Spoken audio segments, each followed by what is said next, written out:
Sizlar endi ilmiy matn savollariga qarashdan oldin ilmiy matn bilan tanishib chiqamiz. Matnimizning nomi Ko'rshapalaklar.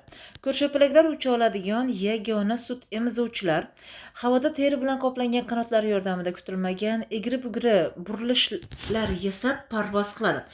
Ko'p ko'rshapalaklar kunduzi yirtqichlar hamla qila olmaydigan joylarni topib, boshini pastga qaratib, osilib olgan holda uxlaydi.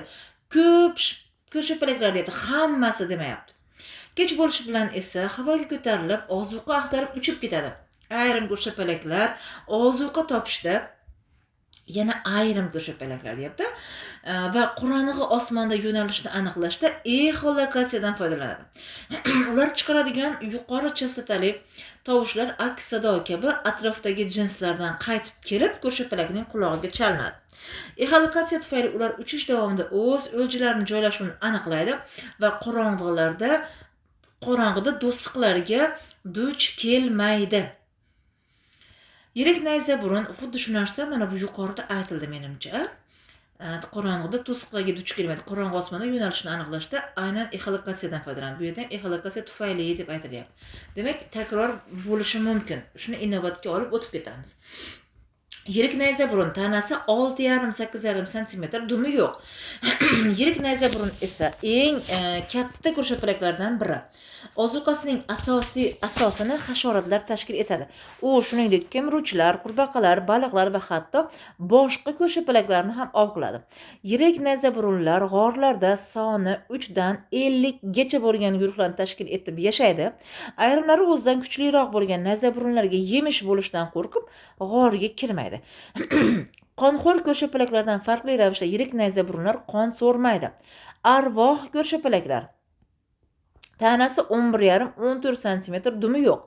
Arvohlar nayza burunlarga yaqin turdagi ko'rshapalaklar hisoblanadi. Ularga bunday nom terisining rangi mudhish och bo'lgani uchun berilgan. Avstraliyaning turli hududlarida o'rmonlardan to cho'llargacha uchraydi. Demak, hududlarida, ya'ni o'rmondan boshlab cho'llargacha uchrar ekan. Cho'lda ham bor ekan, o'rmonda ham bor ekan, har xil hududlarda bor ekan. Sichqonlar, qushlar, sudralib yuruvchilar, shuningdek boshqa ko'rshapalaklarni yeb kun kechiradi. Kunduzi ular g'orlar, qoya yoriqlari, tashlandiq shaxtalarga berkinib yotadi, ammo odam paydo bo'lishi bilan darrov uyg'onib havoga ko'tariladi. Katta barg burun, tanasi 10-13 sm, dumi 2,5 sm. Katta barg burun hasharotlar va mevalar bilan oziqlanishi mumkin bo'lsa-da, sichqon, qush va o'zidan kichikroq bo'lgan ko'rshapalaklar go'shtini ham tamaddi qilishni yaxshi ko'radi. Shuning uchun yana bir nomga ega bo'lgan soxta qonxo'rlar ekan bular. Barg burunlarni o'z navbatida yirik nayza burun ko'rshapalaklar ovlaydi.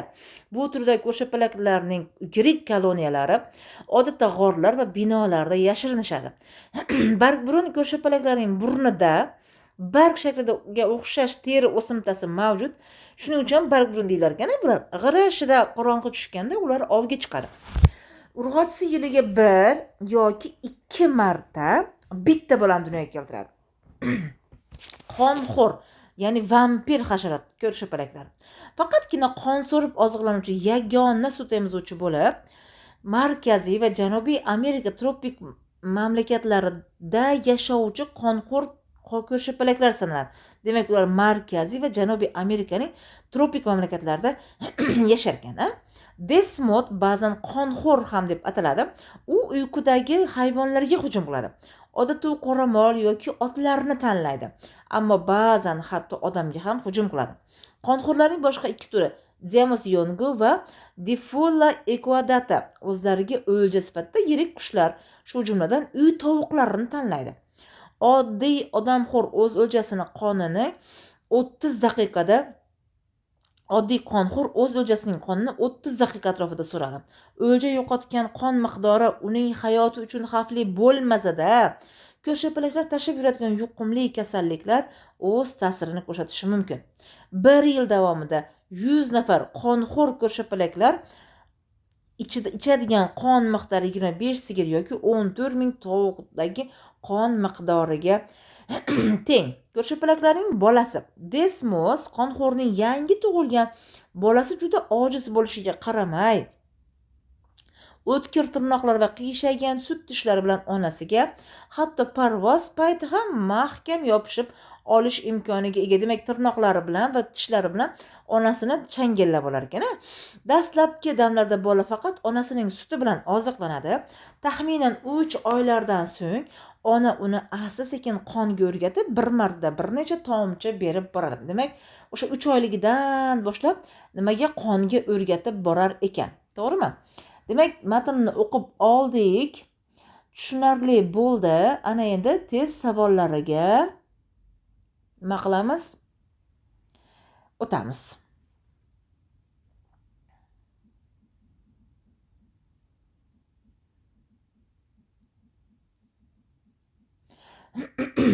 Matn 18-savol. Bilamiz, matn bo'yicha berilgan savollardan ko'pida aks etgan ma'lumot, aks etmagan ma'lumotlar topilishi kerak bo'ladi. Biz esa aks etgan, ya'ni to'g'ri ma'lumotni aniqlashimiz kerak. A javob. Ko'rshapalaklar echolokatsiya yordamida ov qiladigan yagona jonivordir, deyapti. Xo'p, echolokatsiya bo'yicha ov qiladigan mavjudotlarimiz ham bormi, ustozlar? Aslida biz bilamiz, bular ana bu delfinlar ham echolokatsiya yordamida ov qiladi, to'g'rimi? Xo'p, mana bu yerda echolokatsiya haqida ayrim ko'rshapalaklar deyapti. Va ayrim ko'rshapalaklar echolokatsiyadan foydalanadi deyapti. Bu yerda esa ko'rshapalaklar deganda bu hammasi nazarda tutilyapti. Shuning uchun ham buni xato deb olamiz. B javob. Bundoq qilib qo'yamiz. Ko'rshapalaklar test ishlayotganingizda hamda xato deb olganingizni belgilab qo'ying. Ochiq qolib kelsa, yana qaytishingizga to'g'ri keladi. Fikringizni yana tortib qo'yadi. Shuning uchun aniq noto'g'rilik bildingizmi, X qo'yasiz. Ko'rshapalaklar yirtqichlardan himoyalanish maqsadida boshini pastga osiltirib yotadi. Demak, chiqamiz o'sha joyiga. Haqiqatda ham boshini pastga osiltirib yotadi degan joy bor. Bular qarang, ko'p ko'rshapalaklar kunduzi yirtqichlar hamla qila olmaydigan joylarni topib, boshini pastga qaratib, osilib olgan holda uxlaydi, deyapti. Yirtqichlar hamla qilmasligi uchun degan joyimiz yo'q. Kech bo'lishi bilan esa havoga ko'tarib ozuqa axtarish uchun uchib ketadi, deyapti. Boshqa yerda ko'rilmadi. Demak, bizda yirtqichlardan himoyalanish maqsadida deyilganligi xato. Bu ham xatoga ketdi. S javob. Ko'rshapalaklar odatda o'rtacha 0.1 metr atrofida bo'ladi. Tekshiramiz, qancha deyilgan. Xo'p. Demak, bizda aytilyapti, katta bargburun 10-13 sm tanasi, arvoh ko'rshapalak 11,5-14 sm, yirik nayza burun 6,5-8,5. Xo'p, hammasini agar o'rta arifmetikini topadigan bo'lsak, chunki o'rtacha deyilyapti-da, to'g'rimi? O'rtacha deyilgani uchun shularni qo'shib o'rta arifmetikini topadigan bo'lsak, haqiqatda ham 10 atrofidagi son chiqadi. 10 atrofidagi son chiqadi. Mana bundoq beramiz. Demak, 10 sm atrofidagi o'lcham chiqsa, bu teng bo'ladi 0.1 metrga. Chunki nima? 10 santimetrni metrga aylantiradigan bo'lsak, bilamiz 1 metrimiz 100 santimetr. Shuning uchun ham 0.1 metrga aylanadi 10 santimetrimiz. Demak, mana shu javobimiz to'g'riga o'xshayapti. Ushlab turamiz. D javob. Yirik nayza burun hasharotlar bilan oziqlanuvchi yagona tur. Yirik nayza burunga qaraymiz. Yirik nayza burun hasharotlar bilan oziqlanuvchi, mana asosini hasharotlar tashkil etadi, deyapti. Endi arvoh ko'rshapalakda-chi? Arvoh ko'rshapalakda hasharotlar deyilmayaptimi? Tekshirib qo'yamiz. Yo'q, deyilmabdi. Mana katta barg burun hasharotlar va mevalar bilan oziqlanadi, deyapti. Demak, faqatgina yagona tur deb ayta olmaymiz ekan yirik nayza burunni. Chunki faqat emas, katta barg burun ham hasharotlar va mevalarni ham oziqlanishda yaxshi ko'rar ekan. Qonxo'rlargina sut emizadi. Ana. Bo'ldi. Demak, bu ham nima bo'ldi? Xato bo'ldi. Xato bo'ldi. Bizda S javob to'g'ri bo'ldi 18-savolimizda.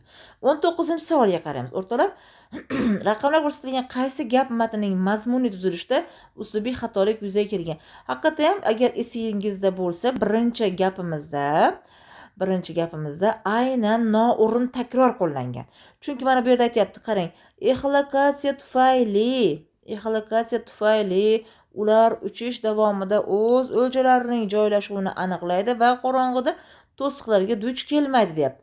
Va aynan shu narsa, shu ma'lumot bizda ayrim ko'rshapalaklar ozuqa topishda va qorong'u o'rmonda yo'nalishini aniqlashda exolokatsiyadan foydalanadi, deyapti. Deyarli bir xil ozuqa topishda o'ljalarining joylashuvini aniqlashda, qorong'u osmonda yo'nalishda, qorong'ida to'siqqa duch kelmaslikda aynan bitta fikr aynan takrorlanib kelyapti. Faqatgina uni sinonimlar, gapning sinonimlaridan foydalanyapti. Gap bo'laklarini noodatiy, odatdagi tartibsiz o'zgargan tartibda beryapti xolos. To'g'rimi? Demak, mana shu birinchi gapimizda uslubiy xatolik mavjud deb olsak bo'ladi. Shuning uchun ham biz birni berilgan S javobni to'g'ri deb olamiz. 20-savol. 20-savolimiz. Matn mazmunida aks etgan ma'lumotni toping. Ajob. Dinozavrlar qirilib ketgach, ko'rshapalaklar parvoz qila oladigan yagona suv temizuvchiga aylandi. Bizda dinozavrlar haqida umuman ma'lumot yo'q. Ajob, xato. Bizga to'g'risi kerak. B javob. Yirik nayza burunlar ko'proq suvda yashovchi jonzotlarni yo'q. Suvda yashovchi jonzotlar haqida ham ma'lumot umuman yo'q. S javob. Ko'rshapalaklarni ba'zan kunduzi ham uchratish mumkin. Xo'p, turib tursin. D javob. Avstraliya cho'llari arvoh ko'rshapalaklar eng ko'p tarqalgan joy. Avstraliya cho'llari, mana bu yerda Avstraliya bizning kalit so'zimiz bo'ladi. Avstraliya cho'llari qayerda berilgan edi? Hozir topamiz. Mana Avstraliyaning turli hududlari, o'rmonlarda va cho'llarda arvoh ko'rshapalak deyilyapti. Lekin Avstraliya cho'llari arvoh eng ko'p tarqalgan joy deyilgani xato. Endi ko'rshapalaklarni ba'zan kunduzi ham uchratish mumkin degani haqiqatda ham mana bu qonxo'r ko'rshapalaklarga to'g'ri keladi. Chunki ular otlar, hattoki qoramollarni ham tanlar ekan. Ba'zan hatto odamga ham nima qilar ekan? O'lja sifatida hujum qilar ekan. Shuning uchun demak haqiqatda ham ular ba'zida kunduzda ham chiqish imkoniyati bor ekan. Demak, biz mana shu C javobni to'g'ri deb olamiz. 21. Endi matn mazmunida aks etmagan ma'lumotni topamiz, o'rtoqlar. Urg'ochi bargburun yiliga 2 martadan ortiq bolalamaydi, deyapti. Haqiqatda bu haqida o'qidik. Qarang, yirik bargburun urg'ochisi yiliga 1 yoki 2 marta bitta bolani dunyoga keltiradi. Agar 1 marta dunyoga keltirsa ham bitta bolani, 2 marta keltirsa ham jami 2 ta bola keltiradi. Maksimal 2 ta bola dunyoga keltiradi. Demak, A javobimiz to'g'ri javob ekan. Bizga noto'g'risi kerak. B javob. Qonxo'rlar dastlabki oylarda bolasini qon bilan oziqlantirishdan maqsad to'ydirish emas. Haqiqatda ham to'ydirish emas uning asosiy maqsadi. Taxminan 3 oylardan boshlab ona uni asta-sekin qonga o'rgatib, bir martada bir necha marta tomchi berib boradi. Haqiqatda ham bunda to'g'ri, oziqlantirishdan maqsad to'ydirish emas. Bu ham to'g'ri ekan. Xo'p, to'g'ri. S javob. Desmodlar qurboniga aylangan hayvonlar qishloq xo'jaligi uchun katta yo'qotish hisoblanadi. Desmod qonxo'rlarning haqida ketayotganimizda mana yuqoriga qaraymiz ekan. Desmodlar o'ljasini qonini 30 daqiqa atrofida so'radi. O'lja yo'qotgan qon miqdori uning hayoti uchun xavfli bo'lmasa-da, ko'rshapalaklar tashib yuradigan kasalliklar o'z ta'sirini ko'rsatishi mumkin, deyapti. Va bizga aytmayapti, bu katta qurbonlik bo'ladi, katta yo'qotish bo'ladi demayapti. Agar siz mana bu joyini aytayotgan bo'lsangiz, ichadigan qon miqdori 25 sigir, 14 mingta tovuq qon miqdoriga teng keladi, deyapti-yu, deyishingiz mumkin. Bu 1 yil davomida 100 nafar qonxo'r ko'rshapalaklarni ichadigan qoni, deyapti. Va bularni halok bo'lishi haqida gap yo'q. Bizda aynan matn mazmuniga kelib chiqib turib fikrlaymiz-da ustozlar. O'zimizda demak shuncha 24 ming 14 mingta tovuq bo'ladigan bo'lsa, demak bu qirilib ketdi degan bizni fikrimiz qiziq emas ularga. Va chunki mana bu yerda aytyapti, qarang, matn mazmunida aks etmagan deyapti. Tushunarli bo'ldi? Demak, matn mazmunida qishloq xo'jaligidagi katta yo'qotish hisoblanadi degan mazmun yo'q. S javobimiz xatoligi uchun S javobni olamiz. D javob: vampir ko'rshapalaklar Amerikaning harorati yuqori hududlarida keng tarqalgan. Mana shu javobga mana bu yerda javobimiz bor. Markaziy va Janubiy Amerika tropik mamlakatlarda yashovchi qonxo'r ko'rshapalaklar. Tropik mamlakat degan haqiqatdan ham harorati issiq hududlar sanaladi va ularda qonxo'rlar, ya'ni vampir ko'rshapalaklar haqida aytilgan. Bu ham mavjud bo'lgan ekan. 22-savolimizda esa matn mazmunida to'g'ri shakllantirilmagan, ya'ni noto'g'ri ma'lumotni topishimiz kerak.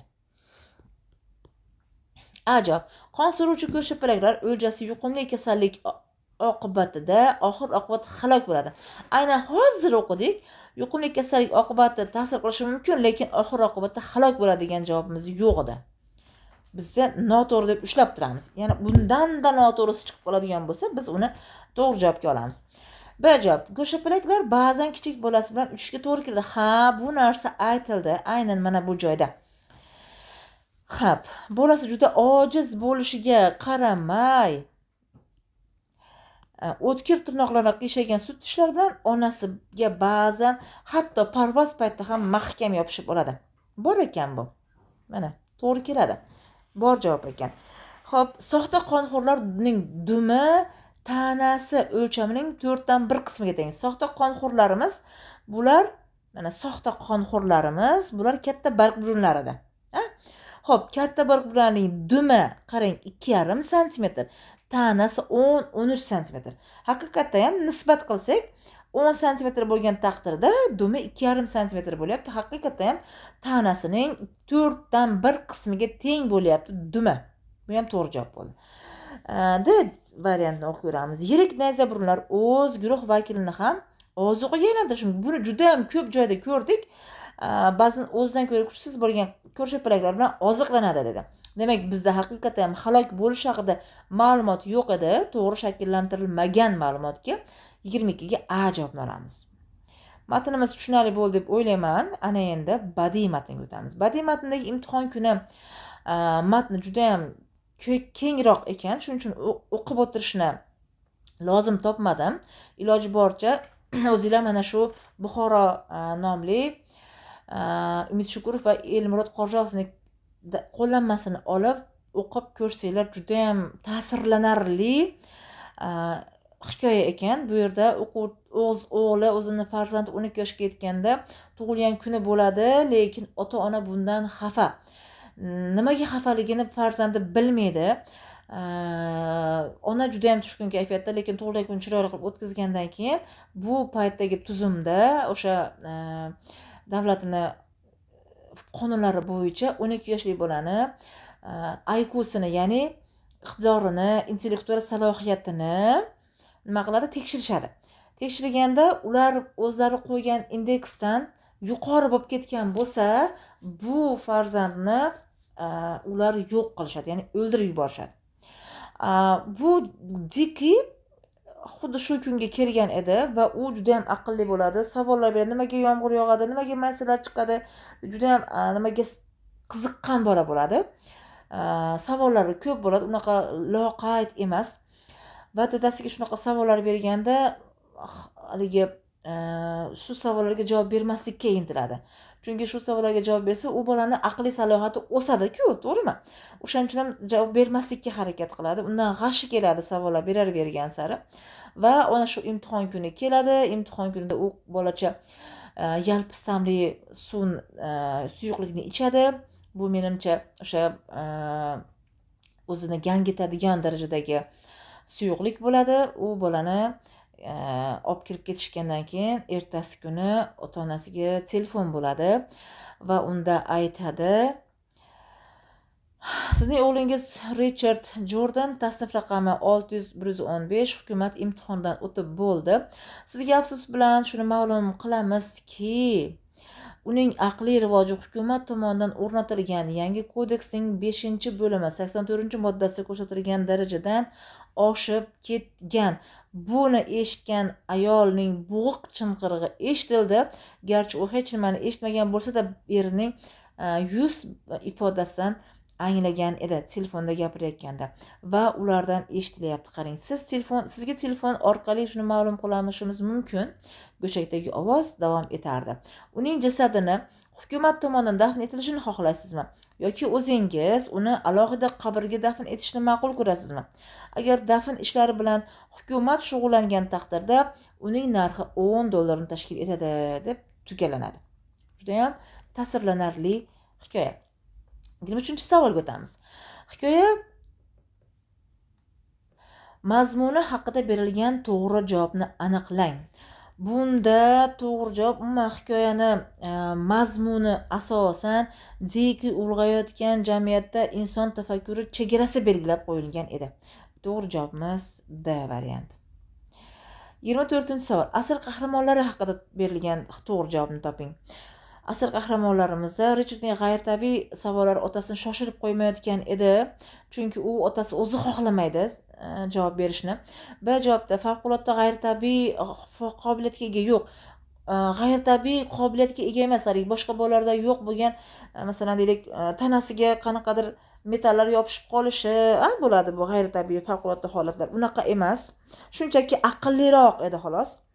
C javob, ota-onasi mavjud tizimga ichki nafrat bilan yashardi. Yo'q, nafrat bilan yashaganida ular qarshilik qilishgan bo'ladi. Qarshilik qilishmaydi, ular shunga ko'nadi. D javob, Richardning ruhiyatida o'zligini anglashga bo'lgan intilish sezilar edi. Haqiqatda ham bu bola o'sha 12 yoshga yetganda o'zligini anglashga bo'lgan intilish sezilib qoladi. 25-savol. Birinchi raqami bilan ajratilgan parchadagi anglashilgan to'g'ri mulohazani toping. Bunda birinchi raqamga chiqamiz, hurmatli o'rtoqlar.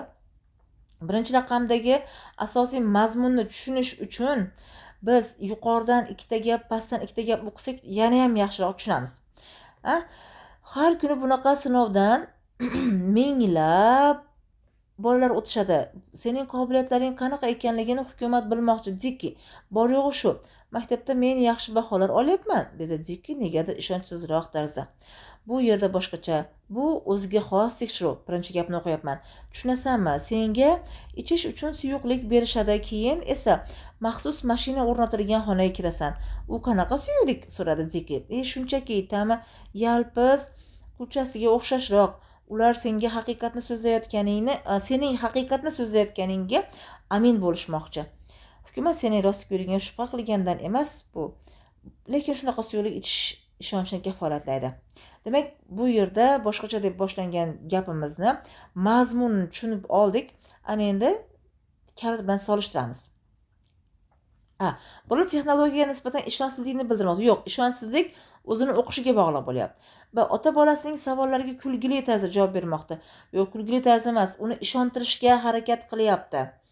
Ota tashqi ishonchli ohang ichida yashiringan xavf, haqiqatda ham u shunchaki yalpiz tamli deb ishontirmoqchi bo'lyapti, lekin uni ichida yashiringan xavf bor va bolada vujudga kelgan qo'rquv mavjud.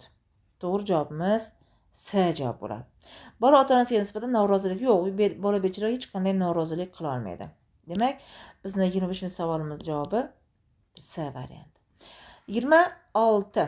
Ikki raqam bilan ajratib ko'rsatilgan parcha haqidagi to'g'ri hukmni aniqlang. Ikkini tekshiramiz. Xonaning narigi burchagidan ayolning bo'g'iq chinqirig'i eshitildi. Garchi u hech nimani eshitmagan bo'lsa-da, barchasini erining yuz ifodasidan anglagandi. Siz telefon orqali ma'lum qilishingiz mumkin. Go'shakdagi ovoz davom etardi. Uning jasadi hukumat tomonidan dafn etilishini xohlaysizmi yoki o'zingiz uni alohida qabrga dafn etishni ma'qul ko'rasizmi? Agar dafn ishlari bilan hukumat shug'ullangan taqdirda uning narxi $10 tashkil etadi. Demak, tuzum umuminsoniy qadriyatlarni toptayotgan edi. Biz to'g'ri hukm topishimiz kerak, Xo'p, mana shu umuminsoniy qadriyatlarimiz, ya'ni o'zini farzandini ko'mish holatini agar xohlamasanglar biz o'zimiz ko'mib beramiz, u $10 tashkil etadi deb bu umuminsoniy qadriyatni toptayapti. Tuzumda nima bo'lyapti? Insoniy qadriyatlar toptaliryapti. Bir javobni tekshirib qo'yamiz. Aholining ijtimoiy himoyasi hukumat zimmasida edi. Yo'q, noto'g'ri. Hukumat xalq ehtiyojlariga nazoratga olmagan edi. Kerak emas bunaqa ehtiyojga nazorat olish, to'g'rimi? Har bir inson hayoti qadrli va ahamiyatli sanalar edi. Ahamiyatsizligi uchun shunaqa deyilyapti. Demak, to'g'ri javobimiz haqiqatda ham A javob. 27. Hikoya haqidagi to'g'ri hukmni toping. ijtimoiy iqtisodiy, bu yerda iqtisodiy jarayon ketmayapti. Falsafiy didaktik mazmun ham yo'q. Siyosiy mafkuraviy o'rtoqlar, bu yerda qarang, siyosiy mafkuraviy mohiyat aks etgan. Chunki inson tuyg'ulari ham talqini emas. Qarang, siyosiy mafkuraviy degani bizdagi yangi kodeksning 5-bo'limi 84-moddasida ko'rsatilgan bu, qarang, mana shu holatni siyosat darajasiga olib chiqilgan va shunchalik o'rnatilganki insonlarning mafkurasiga, ota-ona mana shunga rozi. Mana shunga o'zlari oyoqlari bilan olib borib berdi. Demak, to'g'ri javobimiz C variant edi.